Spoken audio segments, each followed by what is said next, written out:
Nosso assunto é a balança comercial brasileira. Ontem, segunda-feira, o Ministério do Desenvolvimento, Indústria e Comércio Exterior divulgou os resultados da balança comercial da quarta semana do mês de junho. Mais uma vez, superávit.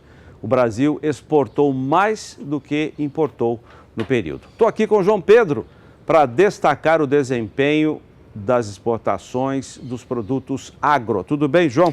Bom dia, Alguma surpresa ontem com os números? Não, a gente já vai ver?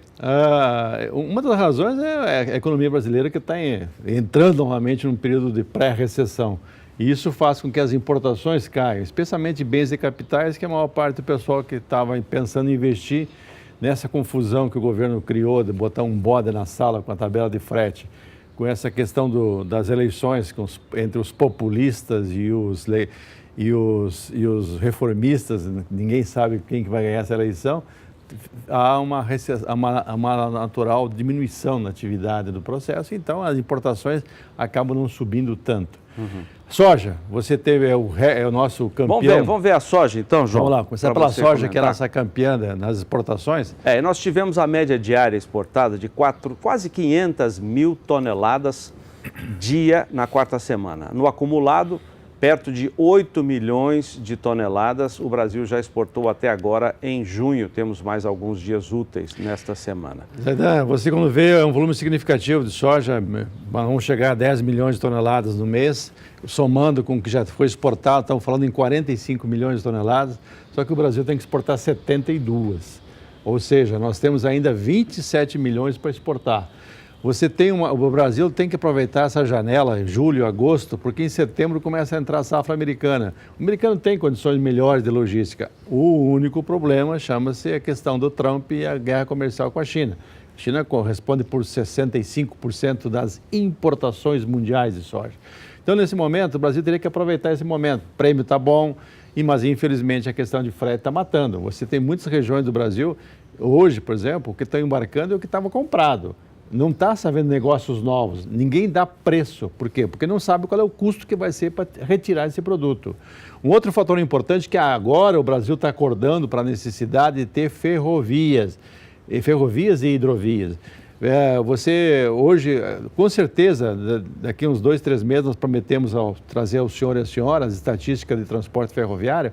O primeiro semestre de 2018 vai ser muito maior do que o primeiro semestre do ano passado, 2017. Por quê? Porque os terminais, vamos pegar Mato Grosso, Rondonópolis, vamos pegar Minas, Araguari, vamos pegar Paraná, Maringá, esses terminais que estão recebendo grãos de caminhão, eles estão trabalhando a pleno vapor, ou seja, pelo menos de algum ponto mais próximo do porto, chega até um terminal ferroviário e daí joga no porto por ferrovia.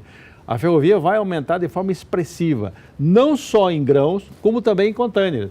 Era uma coisa que a MRS, que é uma operadora, vamos falar assim, séria no setor de transporte ferroviário, ela faz tempo que estava trabalhando para fazer a ponte entre o interior do Brasil e o porto, levando e trazendo contêineres. O aumento do transporte de contêineres pela MRS é um dos maiores, acho que uns 30%, 40% em relação ao ano passado. Ou seja, o pessoal está usando o mínimo possível a rodovia, por causa do destabelamento de frete, e passando para a ferrovia. Quem sabe isso incentive, né? Toda crise tem o problema e tem a oportunidade. O pessoal está usando a oportunidade, ou seja, dá para fazer isso aí. Vamos ver rapidamente a tela com os números do milho exportados na quarta semana. Milho, estamos num período ainda de colheita do milho de segunda safra, né? Mas o volume diário foi 5.500 toneladas, no acumulado 87 mil toneladas, alta de 100% na comparação com a média diária do mês de maio e queda de 80% na comparação com junho do ano passado. Estamos falando na média diária. O preço que está no Porto, 39, por mais que o pessoal tenha fechado o câmbio antecipado, o preço melhor antecipado, entre 42 e 43, se você pagar a tabela de frete hoje, ele é inviável, mais de 1.000 quilômetros do Porto é inviável. Ele mata, o transporte pesa muito, ele chega a pesar quase 40% do valor do produto lá no Porto, só o transporte. E outra coisa, os nossos terminais não têm condições de receber simultaneamente soja e milho. No período normalmente, que vai de janeiro a julho, eles recebem só soja e embarcam soja para a partir de julho começar a embarcar, a partir de julho, agosto, embarcar milho. Nesse momento que o Mato Grosso, que vai ser o maior exportador de milho com certeza absoluta, deve exportar alguma coisa por volta de 17 milhões de toneladas, ele vai usar muito a hidrovia do Tapajós, vai levar de caminhão até Miritituba, de lá vai jogar em barcaça e as barcaças ou em Barcarena ou em algum outro ponto de transbordo vai passar para navio oceânico. Nós temos 25 milhões para exportar de milho, é muita coisa. Vamos ver as carnes agora, começando pela suína. Na quarta semana, a média diária foi de 1.600 toneladas, no acumulado 25.800 toneladas, queda na comparação com maio de 17% e queda maior, 37%, na comparação com a média diária de junho. Vamos ver já frango, emendando a quarta semana. A média diária de embarques da carne de frango, 12.500 toneladas, quase 200 mil toneladas já exportadas até agora, na comparação com a média dia de maio, queda de 16%, e na comparação com junho, 23% de queda, João. Frango, o nosso maior exportador, a BR Foods, está com 20 plantas embargadas, vai demorar para voltar.